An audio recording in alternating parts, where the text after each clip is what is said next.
courses to flow back upon themselves. Levees crumble, whole towns are blown down and washed away. Utility poles snap and wires burst. The stretch of coast between Gulfport and Biloxi, called by some the Riviera of the South, is underwater.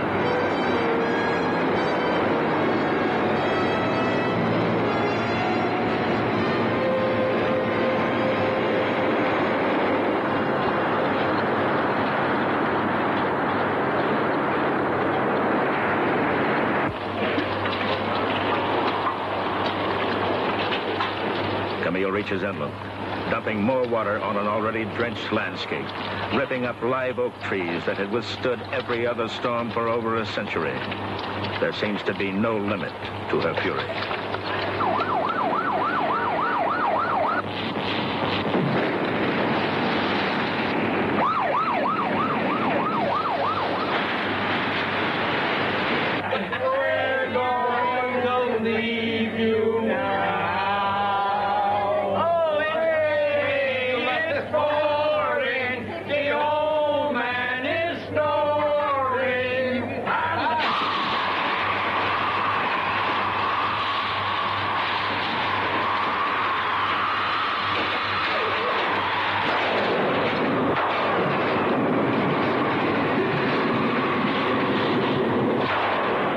Do what they can. In some low-lying areas, snakes driven out of the marshes add to the panic.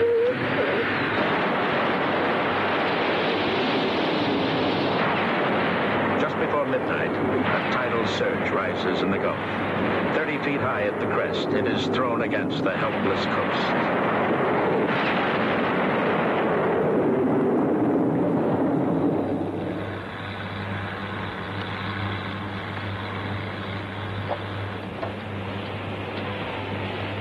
Daylight reveals a battered wasteland.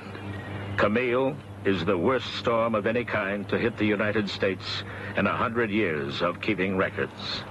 She roars north over Tennessee, then crosses the Blue Ridge Mountains. Finally, she moves back into the Atlantic, where she subsides in trailing winds and sprinkles. Some 400 people are dead. Over 400,000 are homeless. Property damage is estimated at $1 billion. Along the Gulf Coast, the survivors began a reckoning.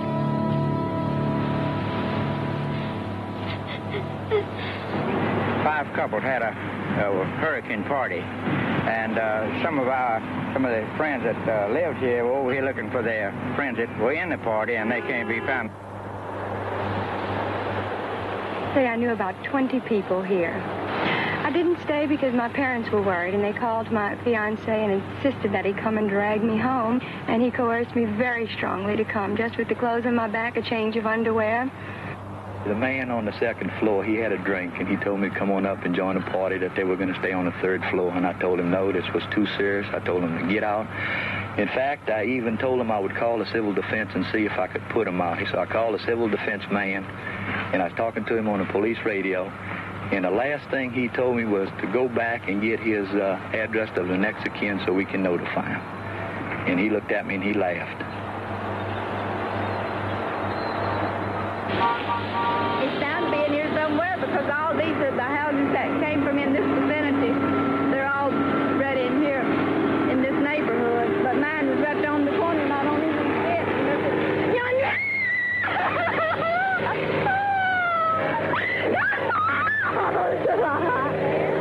That gray one yonder, that's mine.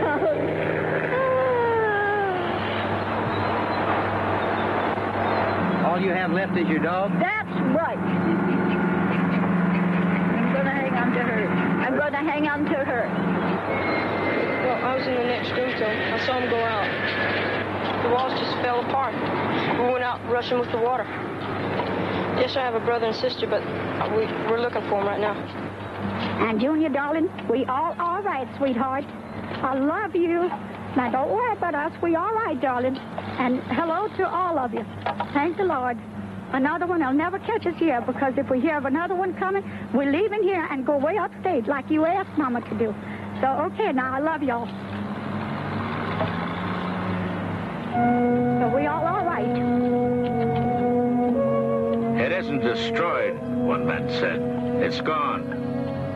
A pilot flying over the area said it looked as if a giant bulldozer had scraped the countryside flat. 5 years later, they were still repairing the damage wrought by Camille.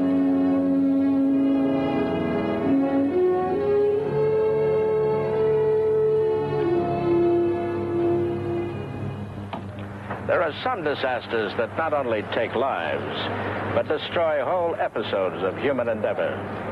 Lighter-than-air travel was a good idea. It still is. But nobody has proposed a passenger-carrying dirigible in a long time.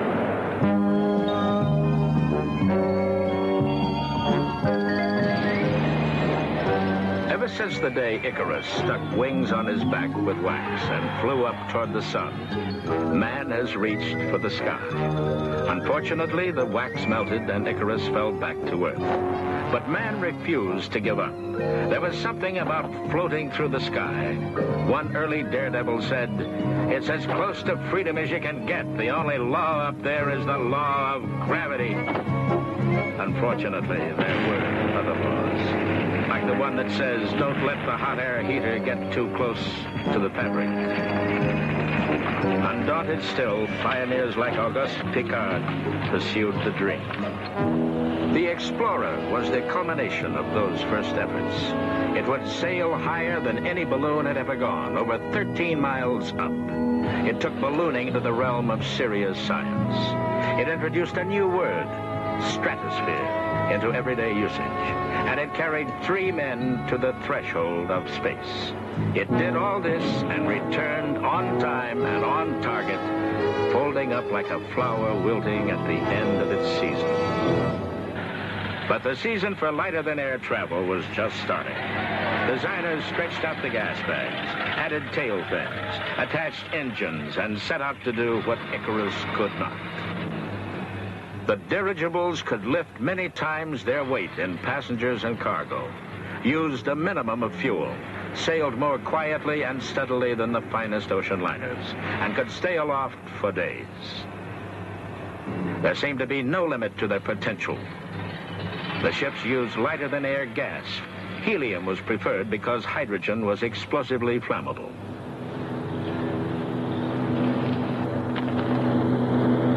They could be maneuvered with such accuracy, a new class of mail service was instituted from the mast of the Empire State Building direct to all the ships at sea. Their safety record was as impressive as their performance. With helium, a broken nose was just a broken nose. Landing was tricky. Men had to haul them down with ropes. Water was used as ballast. The airship Los Angeles served 9 trouble-free years and proved the reliability of dirigibles. Its comings and goings at the Naval Air Station at Lakehurst, New Jersey were popular events. Man seemed finally to have conquered the skies. The idea of drifting through the air as comfortably as sitting in your own living room held enormous appeal. Airplanes were still cramped and bumpy. The big ships were transformed from flying cigars to floating parlors, great bubbles of serenity, majestic and thrilling, the perfect union of science and poetry. Wonder followed wonder. The airship Akron was so large it had room aboard for 2 small planes that could drop off and hook on in midair. But this ship was to become a jinx, and perhaps an omen. Attempting to land after a trouble-plagued cross-country flight, a sudden gust of wind took her aloft. 3 men froze.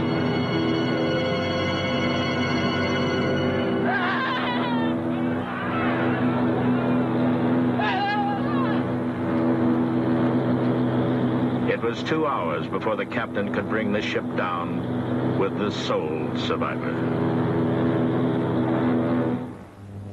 And I became the man that jumped off the Hindenburg.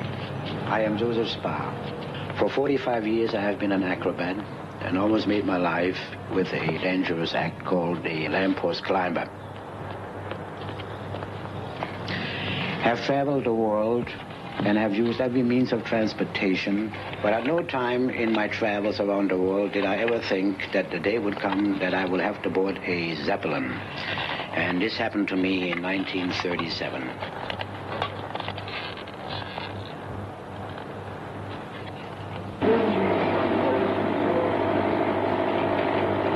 However, when I stood on the Flughafen in Frankfurt and saw this big monster on the earth being brought out, it dwarfed me in a way. Once on board, I had taken my camera and I wanted to take a picture as the Zeppelin was leaving the ground. The word ship up had been given, and very quietly, without even noticing anything, the Zeppelin started to rise in the air. She was the most elegant airship ever built. The Hindenburg was the pride of Nazi Germany. Launched a year earlier, she had already made 17 transatlantic crossings. So successful was she that 11 extra passenger cabins were added for her first flight of 1937. And I was astounded how large the accommodations were. Big living room, dining room, recreation rooms. And as we were called to dinner, I had a feeling not that I was on a Zeppelin or up in the air, that I was back on a big ocean liner again. I had no thoughts where they could prepare food like that. I found out later on that they had a complete kitchen, an electrified kitchen and everything on board. And more, I had more confidence. That strangeness that I had first in being dwarfed by the monster left me, especially where I was inside in those great recreation rooms with everyone being happy. At no time do I think that anyone ever mentioned that something could happen. It seemed too safe. And I started to film anything that I thought would be of interest to me, my family, or anyone that one could see doing a flight of the Zeppelin.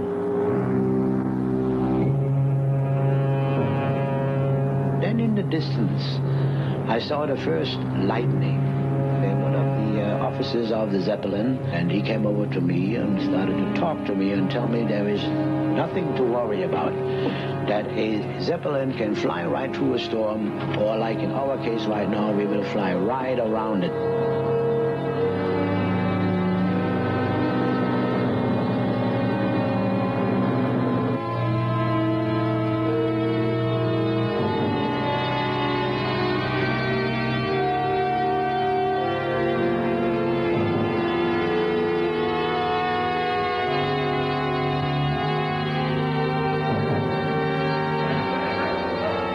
We saw great, huge icebergs sticking out of the ocean, and at that time I was thinking about the Titanic. I could not help thinking about it, how dangerous it must be on the ocean, and riding around and then hitting an iceberg.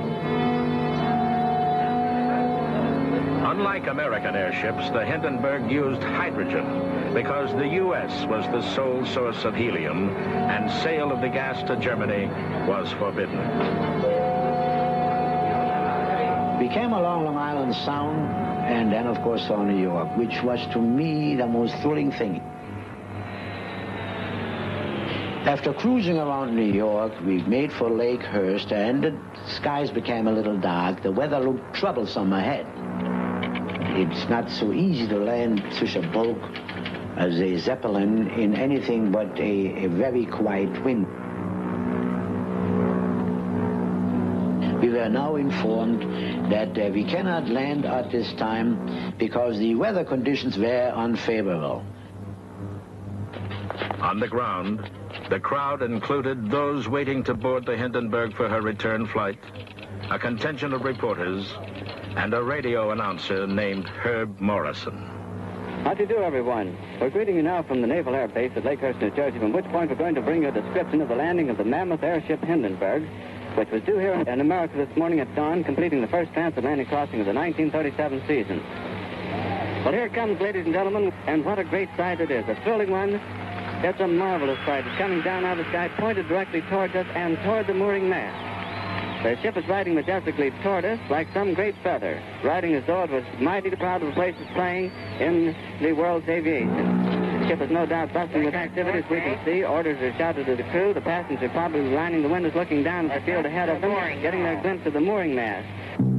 There were people below waving up to us, and I thought with what I could see, it was my wife and children, and I put the camera against my eye and tried to take a picture of it.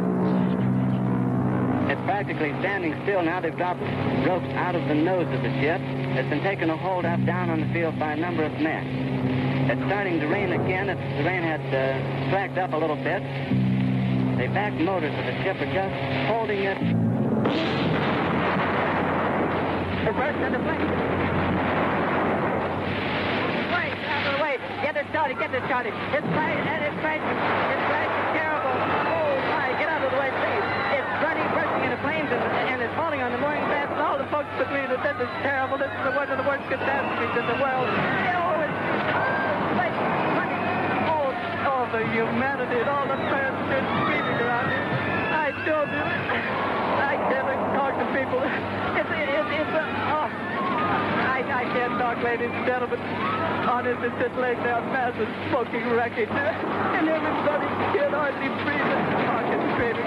Lady, I'm sorry. Honestly, I can hardly breathe. I'm going to step inside where I cannot see it. Charlie, that's terrible. I can...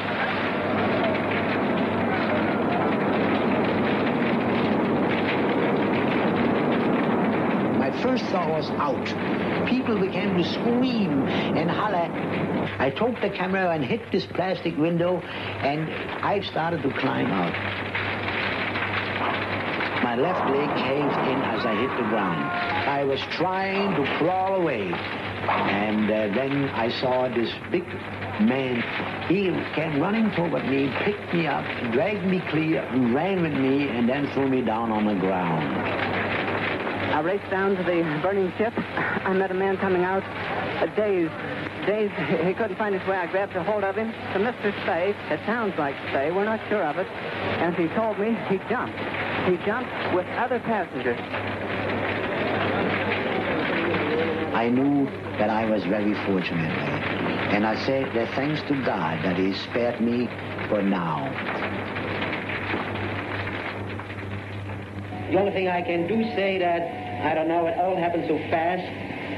There isn't much to figure about. I do think that I'm very lucky that I'm sitting home here in my own home again after this experience this afternoon. And as I said before, I'm just happy. The calls that we have, the people that I meet consistently, if there are new people, someone will go and remind them. And I became the man that jumped off the Hindenburg.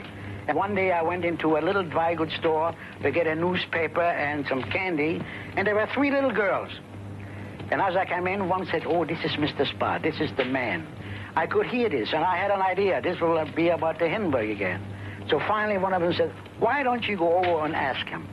So one of them came over, and she said, "Mr. Spa, are you really the man that fell off the Empire State Building?"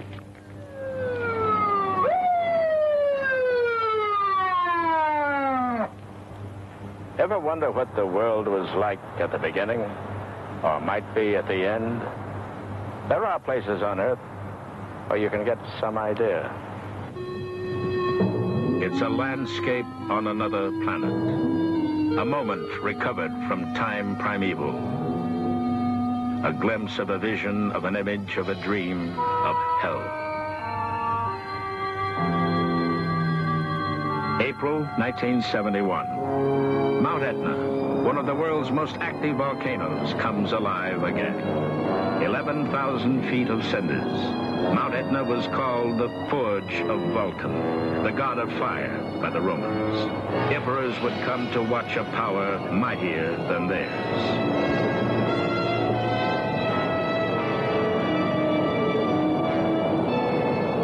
Now scientists gather to learn. of scientists headed by Harun Taziev tries to get close enough to measure the hot gases. Asbestos suits and fiberglass helmets protect them from the 2,000-degree heat. The fighter will just stick in there for 15 seconds to get a good reading. Then we run like hell.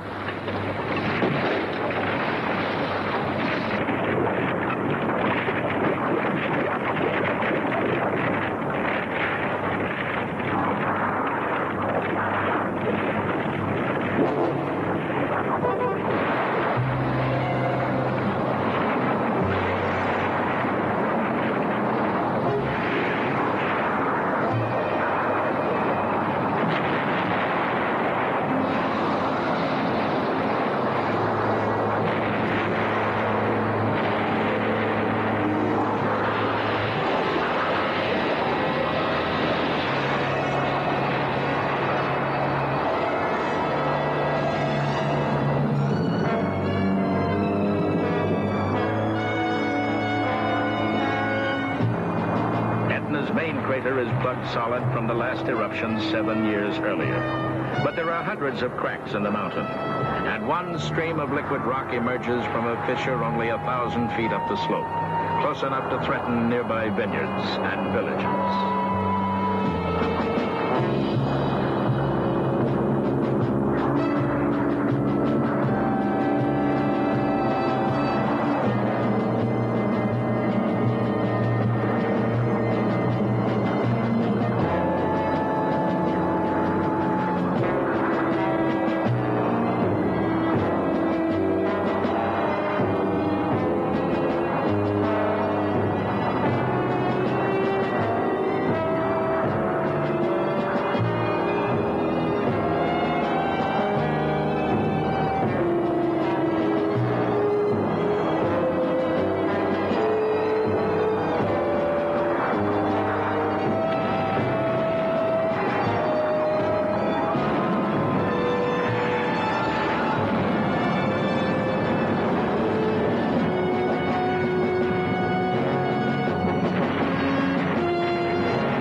Etna's lava has made the Sicilian soil the richest in Italy, renewing it regularly for over 2,000 years. Local farmers have a nickname for Mount Etna. It's Bonaccione, the big, good-natured fellow.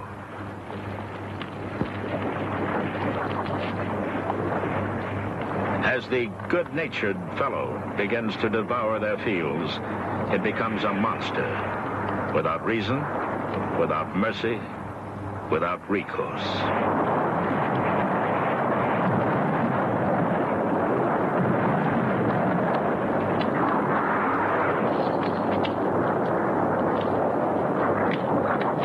The monster seems insatiable.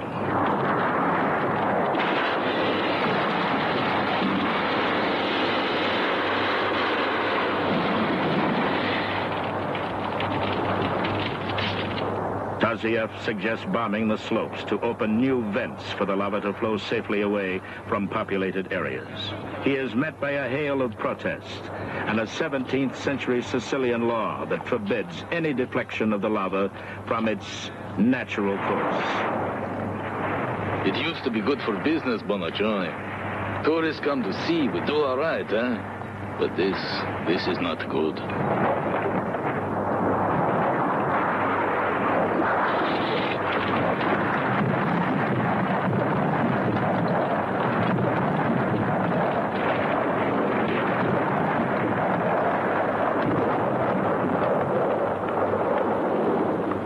It is no longer a question of whether, but when. The flow is moving at the rate of 1/4 mile a day. Nothing can withstand it.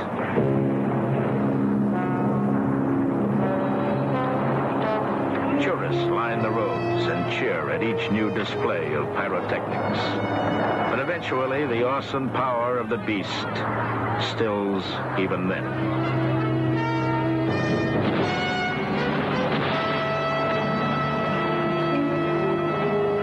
For generations, Mount Etna has allowed the people of Bonazzo to live on its slopes, grow grapes, make wine. Now it has reclaimed them.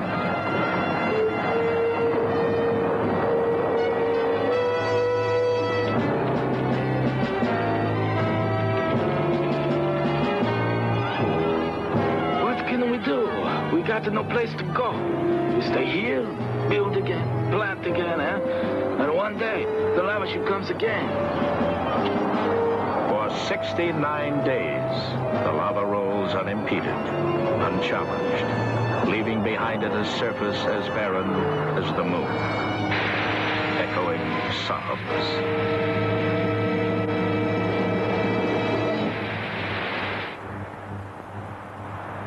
Nature follows her own rules. Some of them we know and respect, others we seem to have trouble learning, even when they come step by step and fully illustrated.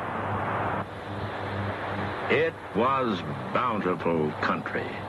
The Western Plains, the great bread basket where the amber waves of grain seem to roll on forever like some practical vision of eternity.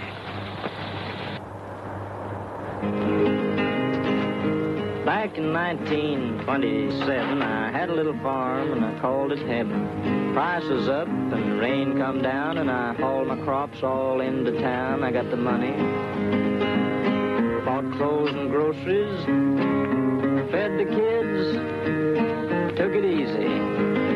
Make enough to live on and get by on and live decent on. You work hard, work honest. But the land was not inexhaustible.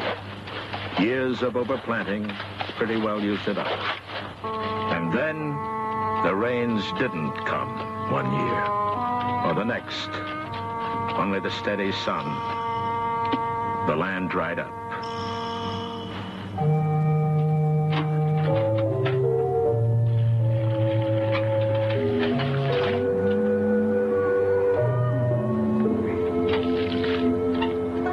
Then the Depression hit. Prices dropped. The farmers, in hock for seed and tools and groceries, tried to squeeze one more crop out of the caked earth. But it didn't have one to give.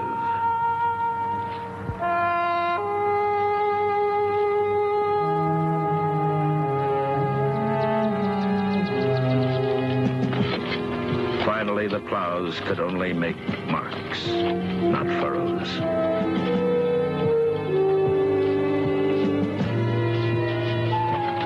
After a while, the only crop we got was dust. Couldn't turn it, couldn't water it, couldn't eat it. All you could do was wait for it to go away.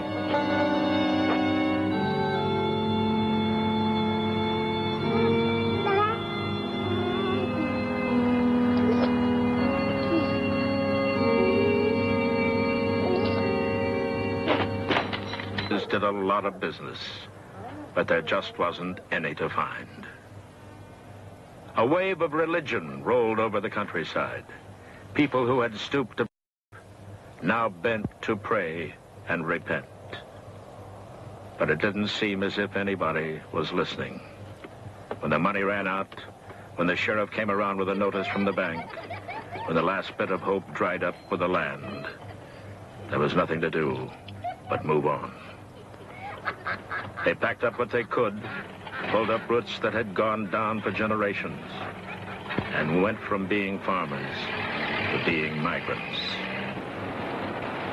It was the 14th day of April, 1935. There come the blackest dust storm that ever filled the sky. I stood outside and I watched it, and a curtain of black rolled down. We thought it was our finish,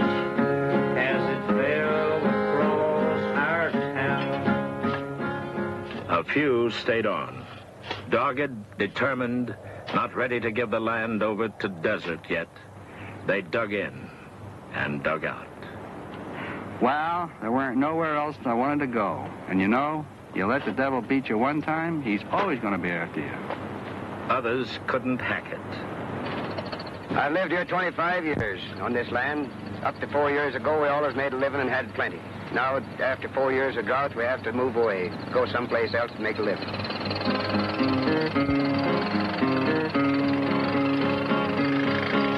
I'll sing this song, but I'll sing it again. Of the place that I lived on the West Texas plains. In the city of Pampa, the county of Gray. Here's what all of the people there say. Well, it's so long, it's been good to know you. So long, it's been good to know you. So long, it's been good to know you. This dusty old dust is a-blowing me home. I've got to be drifting along. The dust had been a long time in coming, and it didn't seem in any hurry to go. Eventually, when it finally blew clear across the country, Washington decided it was time to do something about it. All over the Dust Bowl, there were last man clubs, formed by men who swore they would be the last to leave. The government signed them up to tame the drifting dust and make it behave like farmland again.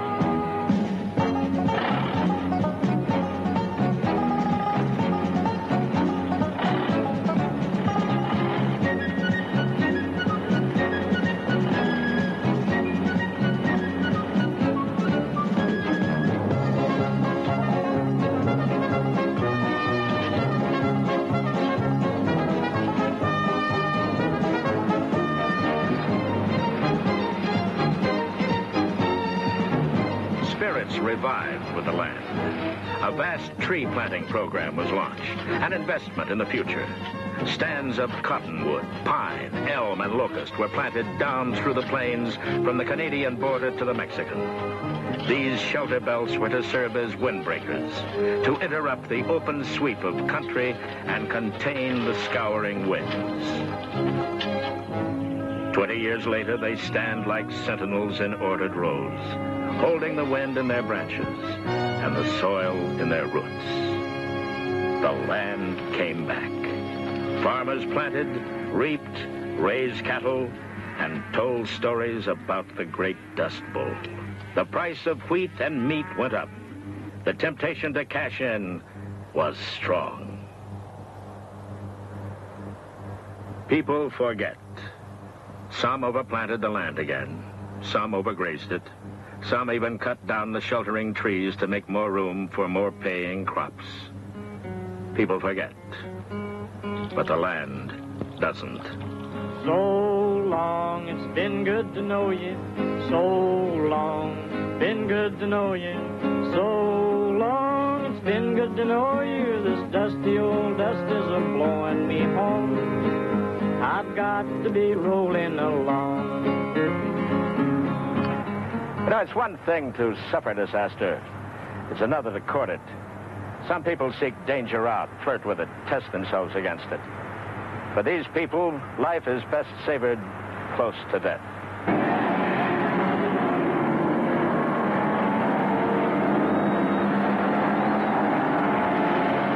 Make a machine that goes faster and somebody will race it and push it to the limit.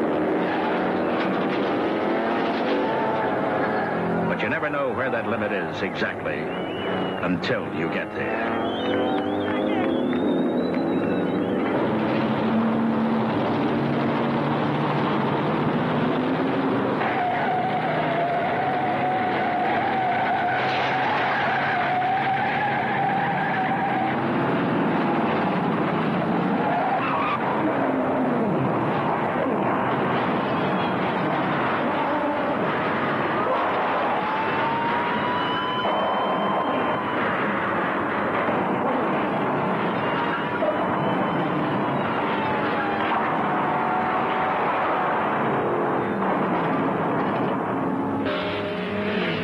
greatest feeling in the world.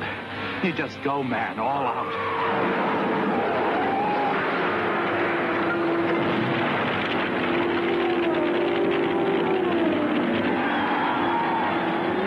Racing is now our #1 sport. Its Super Bowl is the Indianapolis 500, a 2.5-mile oval track with all left turns. Some say people come to see the crashes. Well, if that's true, they regularly get their money's worth.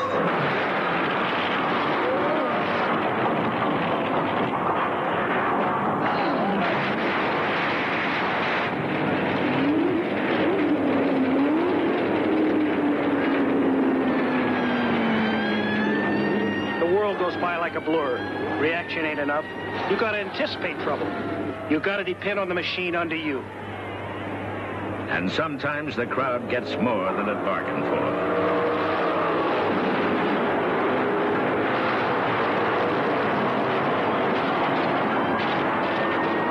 Spectacular crashes brought demands for better safety measures.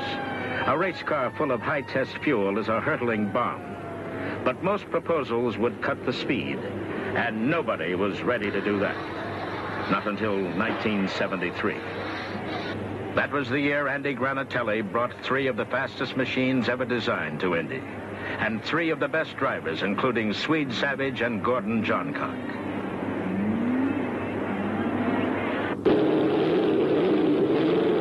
Savage is the bright hope of the STP team. He turns out for his qualifying heat in the Red Eagle Offenhauser number 40. Just finished a year of hospital care following a serious crash at the Ontario Speedway in California. He feels this will be his year at Indy. A seasoned driver at 26, he is known for stretching the limits of both track and machine.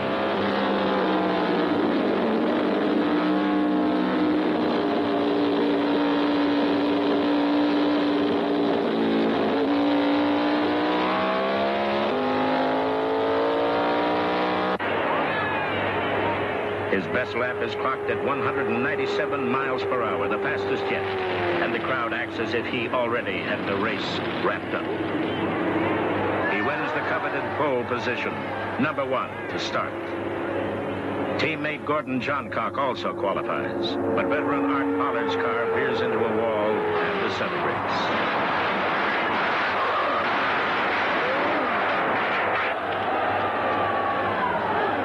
Pollard is killed. Widely loved and respected in the racing community, his loss will later be regarded as an omen. Race day dawns bright, if not clear. The fastest field in the history of the track awaits a crowd of 350,000 fans. The pre-race hoopla goes off on schedule, with a special ovation for 23 just-returned prisoners of war on hand to watch this particular bit of Americana. But the skies don't hold. On and off rains cause a 4-hour delay in the start. Crews are nervous. When the weather breaks, officials give the go-ahead. There is a palpable release of tension as the business of racing begins. All the last-minute details push everything else out of mind. This is what they're here for.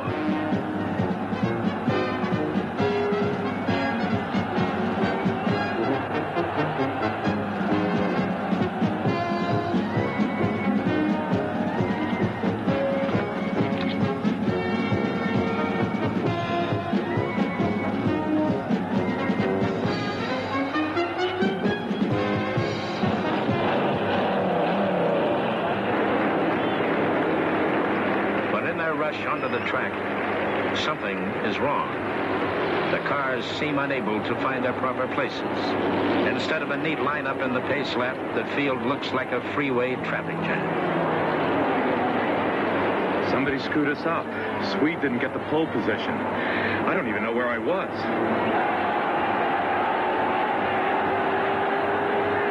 But the starter waves the green flag, and the cars leap into the race.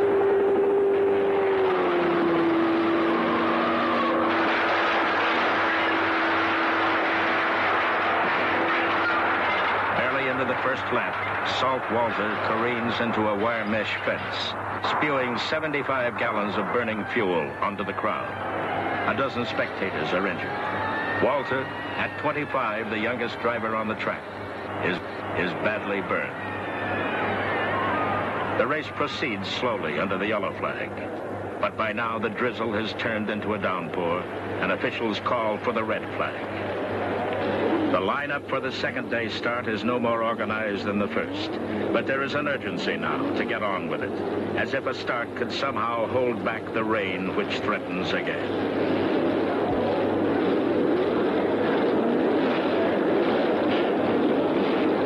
But it's a vain hope. With drops already spattering on their helmets, the drivers follow the pace car to the red flag.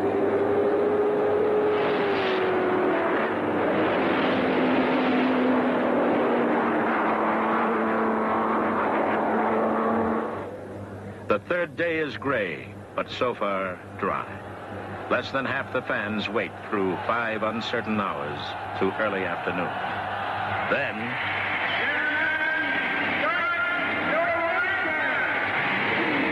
a break in the clouds makes it seem as if the ominous events of the past week have been settled somehow. The jinx lifted. Athletes key themselves up to an event. Postponement winds nerves tight. But the strain imposed by the 2 false starts dissolves in the roar of the powerful engines. Pollard's death is not forgotten, but for the moment set aside. Walter is hurt, but okay. And the race is on. Hart's leap as smoke signals trouble on the third turn. But the only casualty is a burnt-out motor, and the pace car leaves the field to the racers.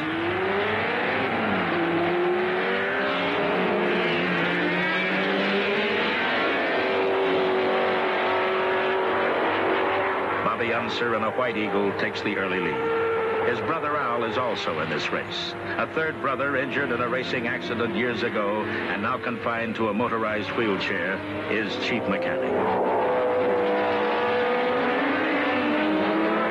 On the second lap, Bobby Ellison, star of the Southern Stock Car Circuit, is forced to pack it in with engine trouble.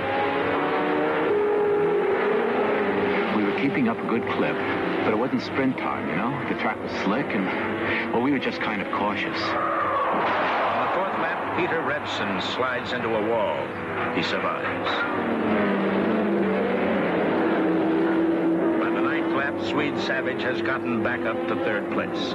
His average speed so far is 180. He turns in for a pit stop for fuel and a fresh pair of right-side tires, the side that gets most wear on the bank turns. In record time, his crew has the car ready to roll again.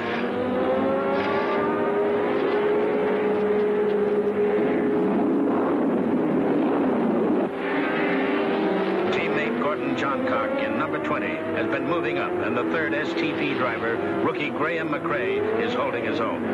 The pit stop drops Savage back. Johncock now holds third place. By the 58th lap, Savage has overtaken Johncock and is threatening the new leader, Al Unser.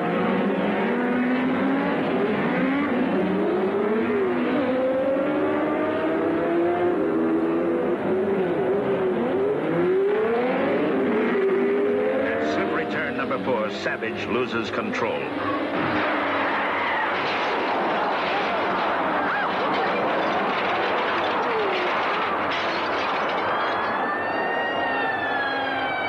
As fire trucks race across the pit area to the site of the crash, an STP mechanic, Armando Terran, runs to help.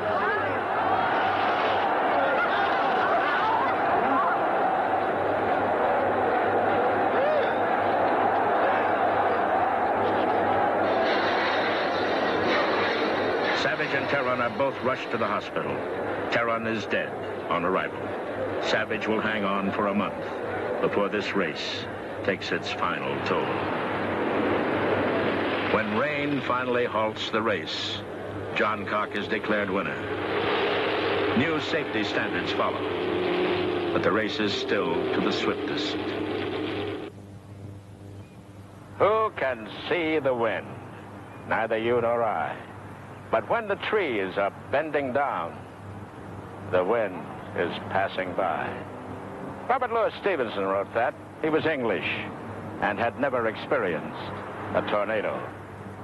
It was a picture book town in the heart of America. Comfortable old houses surrounded by flowers, quiet shaded streets, and a business section where almost everybody knew almost everybody. Most spring days, the loudest noise was the buzzing of the bees. Xenia, Ohio, was totally unprepared for the wrath that was to descend on it and strip the town virtually naked.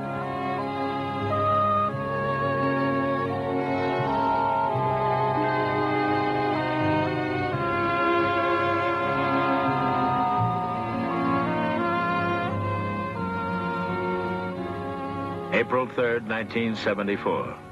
The weather had been unsettled all day. We'll keep you posted as we get further information from the United States Weather Bureau. By mid-afternoon, tornado conditions were reported in the surrounding countryside. The severe weather forecast is in effect and will remain in effect until 8 o'clock tonight. Let's take a look now at these clouds as they are forming in the distance. This is looking toward the west-northwest of the Channel 6 studios. You can see a great deal of turbulence in these clouds. They're dipping, falling, rising once again. I don't know what that's from. All in all, it looks now as though we might just have rather severe conditions on our hands. These clouds continue to swirl about us, sometimes dipping, sometimes rising. The winds have picked up considerably in the last few minutes. If you look down near the horizon now, John, this should be to the right of your screen. You'll see some more dust or smoke being picked up. From here it appears to be along the river bottoms. So there's a great deal of turbulence right within this area. Now we have another appearance of a funnel. Yes. Can you swing around and get that, please? That is a funnel, Jack, and a big one.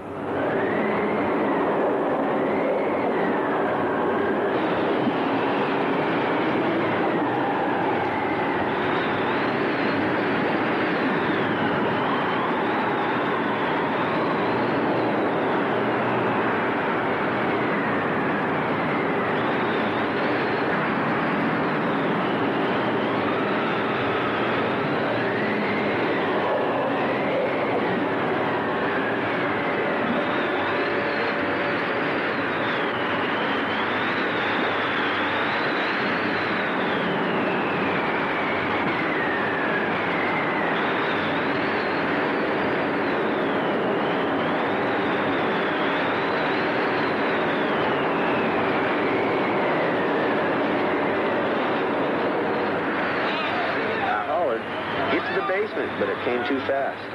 I wedged myself behind the stove, and I could hear the nails popping out of the walls before it hit. It was so huge, it just seemed to be all around us.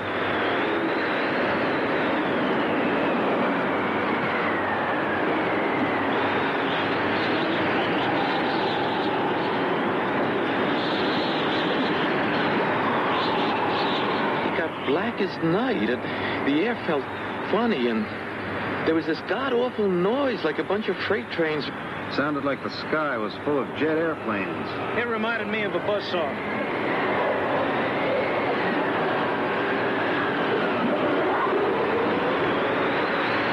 Most people take what shelter they can find. Some venture out for a better look at nature on the rampage, unaware that the winds in the center of a twister can spin over 500 miles an hour. Teenager Bruce Boyd grabs his parents' 8mm camera and points it out the window. It was spooky, but what a sight. I guess I didn't realize till later what could have happened. It wiped out a house just across the street. Moving through Xenia on a diagonal path that is sometimes a half-mile wide, the tornado strikes at random, smashing some buildings into splinters, but leaving others untouched.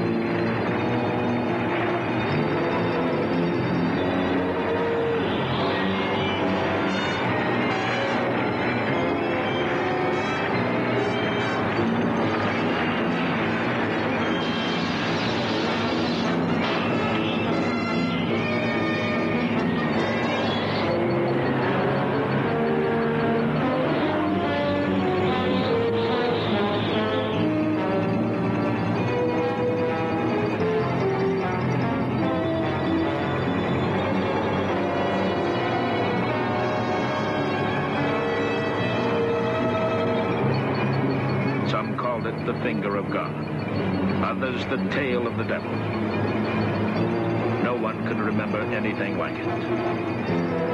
Later, no one wanted to remember.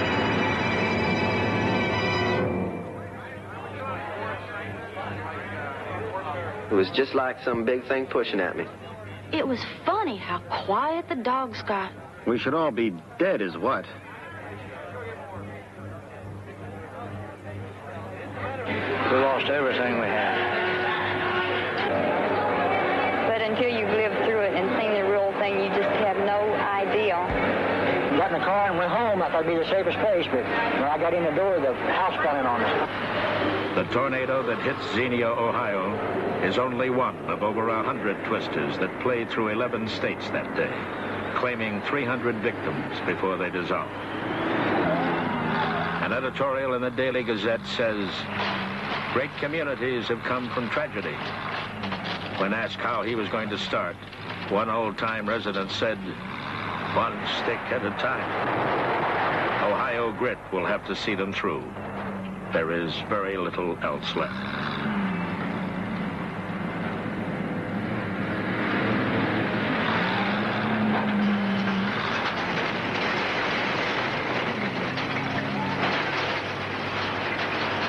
We'll make it. The birds are back already. The trees will take longer. The house? We were thinking of building a new one anyway.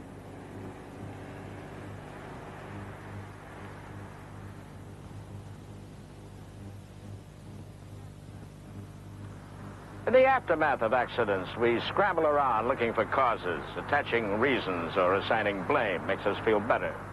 It might also help prevent another. Mechanical failure is the best. Find it, fix it, forget it. But what about that most elusive of all causes, perhaps most common, human error? They were called floating palaces, and the Andrea Doria was the Camelot of the fleet, the most luxurious ship on the transatlantic run, and the last of her kind.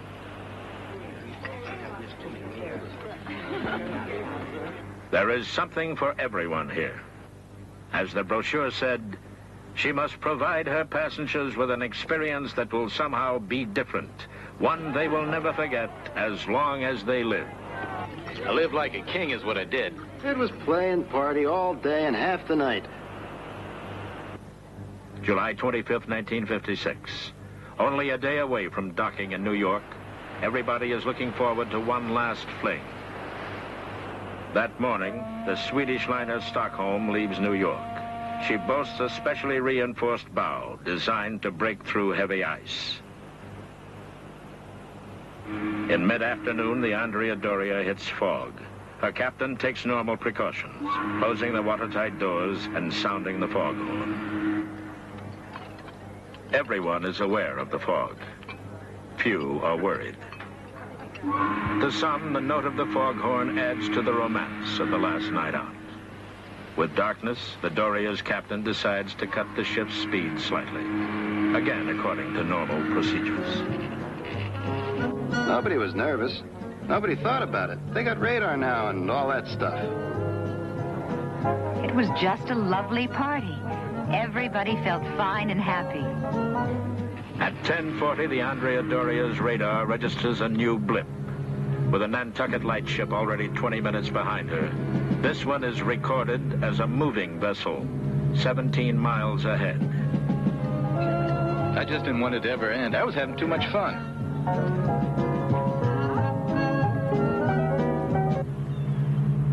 The Stockholm is on course and in clear weather, running at her top speed of 18 knots. At 10:48, she picks up an approaching ship, 12 miles ahead, and slightly to starboard. At 11 o'clock, the distance is put at 6 miles. By 11:03, at 4.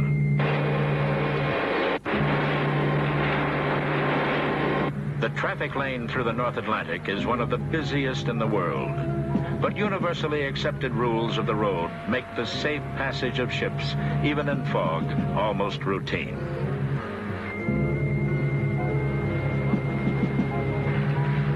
At 11:05, the Doria's captain determines the approaching ship is 5 miles off. 2 of his officers argue it is closer to 3. He orders a slight turn to the left, 4 degrees, to widen the space for a right-to-right passing. At 11:06, the Stockholm is still running in clear weather, but the fog bank can be seen off to port. Her radar puts the Doria at 2 miles. The third mate orders a 20-degree turn to the right for a left-to-left passing. The maneuver puts them unknowingly on a collision course. By the time the Stockholm's bridge realizes what is happening, it is too late. It was like a nightmare. There was no way out.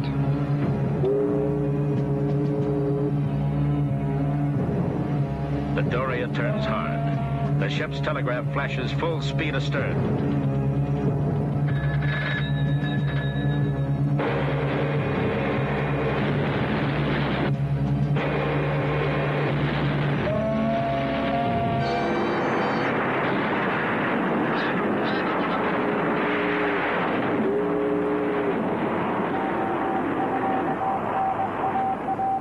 The chirping of SOS fills the night.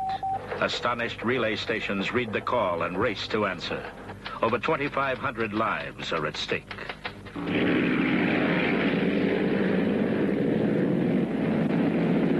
This is John Tillman speaking from the plane Miss Daily News. We're en route to cover the collision between the Italian liner Andrea Doria and the Swedish ship Stockholm, which occurred last night some 45 miles southeast of Nantucket.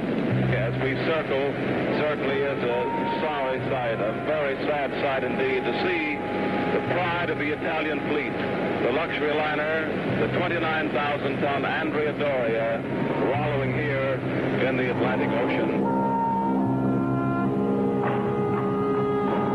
Listing so badly, only half her lifeboats could be launched. She was nonetheless abandoned in good order. By dawn, all known survivors had been taken off. Although the Stockholm's bow was ripped away on impact, she remains seaworthy and assists in the rescue operation. Among the survivors that line the decks, almost half are crew members of the Doria.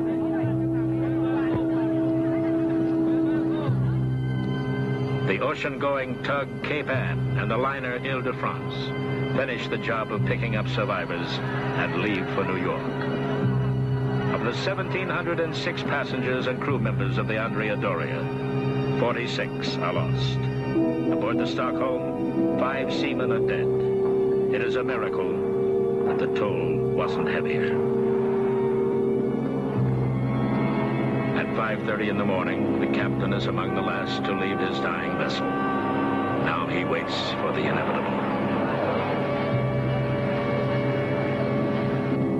She does not go quickly or dramatically, but settles with as much grace as dying permits, giving up only by degrees as the insistent waters fill her hull, flooding the great ballroom that only hours before rang with music and laughter, seeping into the corners where lovers stood, rushing through the corridors lined with treasures of art.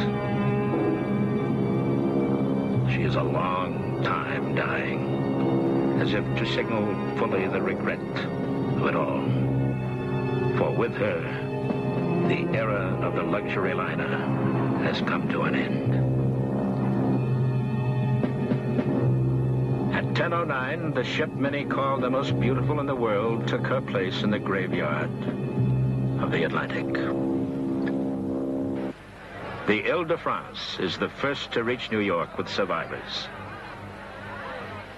Last to arrive is the Stockholm, bearing another miracle. Ship's officers discover a young girl snatched from her bed aboard the Andrea Doria by the Stockholm's bow, but still alive in the twisted wreckage. With the final list of the missing still incomplete, those on the docks anxiously scan the railing of the Stockholm. Among the watchers is actress Ruth Roman. On board the Andrea Doria, she had handed her 3-year-old son into a lifeboat, which then pulled away. Rescued later by the Ile-de-France, she still hasn't seen him.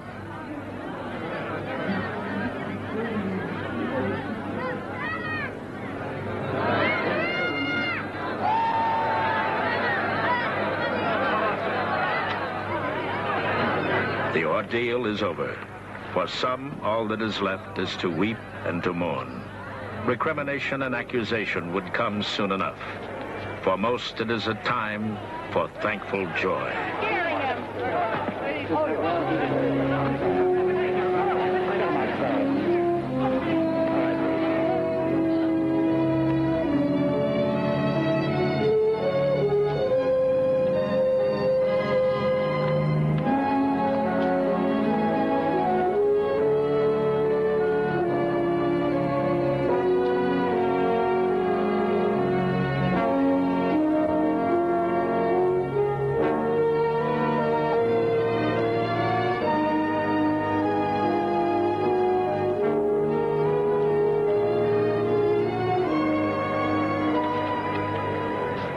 There was a despicable display of cowardice on the part of the complete personnel of the Andrea Doria from the captain down.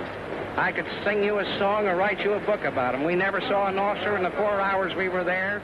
We never heard one single solitary word from the bridge. Nothing was organized at all. If we never saw, to use bad English, we never saw nothing. I am very much satisfied. The crew done a very good job. Otherwise, there would have been more casualties and more deaths if it wasn't for them. No, I see my baby in the water. I jump on the ship. I take it off all. I jump on the ship. I go take my baby in the water 2 times. Take my baby in the water. I swim. All I go on the boat. We was just going to bed, and I had my pajamas on, and the crash came, and it knocked me down. I got my pan, and I said, Mother, come on, let's go. Finally, the captains, weary, saddened, confused, face the public. Just after the collision, did you check your radar, sir? No. Well, Captain, you know whether it was operating? Right, gentlemen. No, I can't answer that. The type I've asked you to stay away from. Yeah. I don't think you ought to ask questions which relate to those matters. Captain, what, in your opinion, was the cause of this accident? Now wait a minute, gentlemen. Don't go into gentlemen, his conduct or whatever. No, gentlemen, this is not a maritime hearing. The successful rescue was made possible because of the discipline and calm of the passenger and the sense of duty of my officer and crew. The investigation that followed was inconclusive. Blame was never fixed, merely laid again to human error.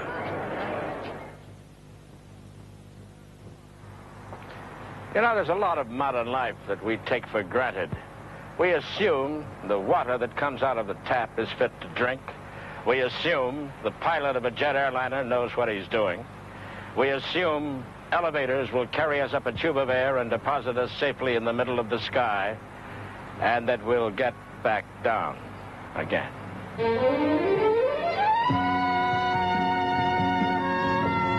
They dazzle the eye and stir the imagination. They represent progress, a triumph of technology. Man making room for himself in an ever more crowded world. Like the fated Tower of Babel's skyscrapers soar ever upward in imitation of immortality. Sao Paulo, Brazil, is riding a building boom that has carried its population over the 6 million mark in 20 years. Already the size of Chicago, it has become the epicenter of Brazil's economic explosion. New apartments house the new people who flocked here to be a part of their country's future. Olivia de Mayajo lived on a quiet street on the fringe of the city. She hated the long drive to work, but the place was roomy, comfortable, and affordable. No matter what time I set the clock, I'm always rushed. They do not say anything when I'm late, but I don't like it. But there is never any time. Olivia worked downtown in the Crescifel Bank. In a land where brain power is in demand, the traditional Latin bars to women in business were rapidly coming down. February 1st, 1974, the height of summer in Brazil, was sunny, but rain was forecast for the afternoon. I wore something light because it was so muggy. They make us wear uniforms at the bank, but it's all right. It saves my clothes.